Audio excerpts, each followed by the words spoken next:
කතාවට ආවතින් ඔයා අද මාගෙම කරගන්නද රහසක් කියලා කිව්වොත් ඔයා මට මාවෙනම් නුඹේ අග රජිනිය සදහට මං දෙවරක් නොහිතා සැරෙන් සැරේ කෝලෙන් බල බලා ඇසේ අස්සෙන් බොරුවට එපා වගේ හිඳින්න එපා රවන්න එපා ටිකෙන් ටිකේ අහලෙන් පුරවලා හිතේ හිස්තැන් නුඹ මට හිතක් වටින කෙනා නිසා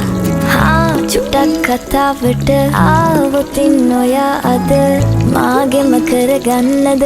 රහසක් කියලා කිව්වොත් ඔයා මට මාවෙනම් නුඹේ අග රජිනිය සදහට මං